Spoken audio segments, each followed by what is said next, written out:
There are 307 million Americans, and 270 million of us have cell phones, spending an average of 12.5 hours on them each month, despite the ongoing anxiety about the effect on our bodies. So Dr. Mehmet Oz, host of The Dr. Oz Show, is joining us this morning with a list of do's and probably don'ts, and it's great to see you again. Well, thank you very much. Now, we think of this as radiation, but this isn't radiation that you're getting from your cell phone. It's something else, a radio frequency wave. And by the way, so that they're not chest X-rays, and it's not a nuclear radiation fallout from a bomb. These are simple radio frequency waves. That stated, there has been some concern for a while that radio frequency waves could affect cells in the brain, especially if your skull is thin, for example, if you're a child. So if I can just show you a quick animation, I think we'll bring the science really clear. Most people think their cell phones just receive waves, but they don't. The cell phone has to send a wave out in order to find a cell tower near you. That is an important clue for us about simple things we might be able to do to prevent any changes if, in fact, they're occurring. And notice again, the waves go into your brain. They have to. That's how the device works. But we are 20 years into the use of them with some intensity, and we have from the American Cancer Society a statement that in general, expert agencies agrees that most evidence does not point to cell phone use increasing the risk of tumors. Yeah. She says fast.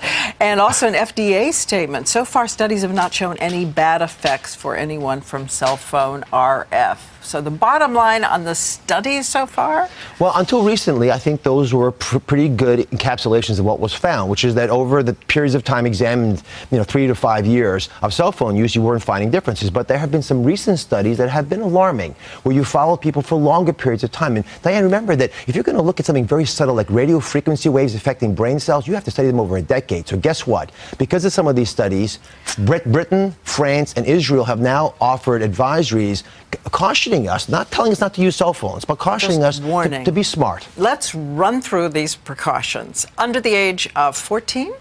I think children ought to be texting if they can. Believe it or not, for the first time ever on national TV, we're endorsing texting. And if they are going to use cell phones, it's important for them to use them on a speakerphone mode or with a cordless headset. Hold it away from you. And here's why. If you even move the phone 4 inches from your head, instead of holding it plastered to the skull, 4 inches away, 1,000 times less effect of radio frequency waves. Big difference. Can you hear me now? It's just fine.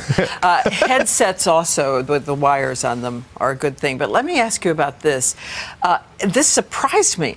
If the signal is poor, or if it's interrupted when you're driving, you're getting more of the radio frequency waves inside your head? You are. And remember that animation that I showed? Part of the problem that we have is those waves have to boost up from your cell phone to find the tower. So if you're traveling in a car, the highest intensity of those waves is when the cell phone shifts from one tower to the next. If you're in an elevator, same thing. If you're going into a poor part of wherever you live, you would need to be very cautious about using a cell phone there. And if it's interrupted and has to power back up? Just hold it a little further from your head. These are, by the way, simple changes. I'm not getting rid of my cell phone, and I don't think you are either. These are things I think we can do as precautions. Do you like those wireless earpieces we see people walking around with, like big earrings in their ear? Well, here's an example. If you're using them like a piece of jewelry, no. And so these wireless pieces, just don't wear it all the time. Right. They actually do reduce the radiation effect, the energy, the radio frequency wave effect quite dramatically. But if you're wearing them all the time, then they're always being a receiver. They're always pulling waves towards you. And something else that I think intuitively wondered about, but you said, don't keep them in your pocket. Don't keep your cell phone in your pocket. Why? Because the effect of the radio frequency waves resides, and no matter where it is. And there's a study recently from the Cleveland Clinic showing, guess what?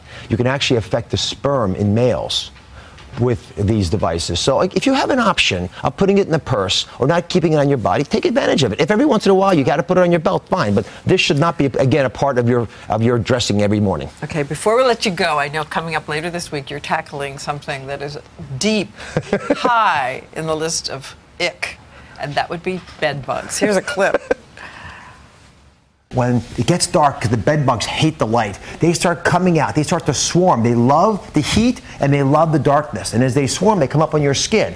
And once they get under your skin, they look for an open patch where they can just realize their nutrition is just an inch away. And then they bounce. And as they pounce in, they begin to suckle and take out the blood. So phones on tomorrow. Yes, so cell phones are... Cell phones are tomorrow. Bed bugs later this week. And guess what? Guess who called me yesterday? Who? My eldest daughter from a Manhattan apartment saying, guess what, Daddy? They call from upstairs. There are bed bugs in our apartment. So believe me, this is an epidemic. It has increased in this country by 70%. You want to know about bed bugs. All right. Okay. Thank you, Dr. Oz. Again, check your local listing for the Dr. Oz Show.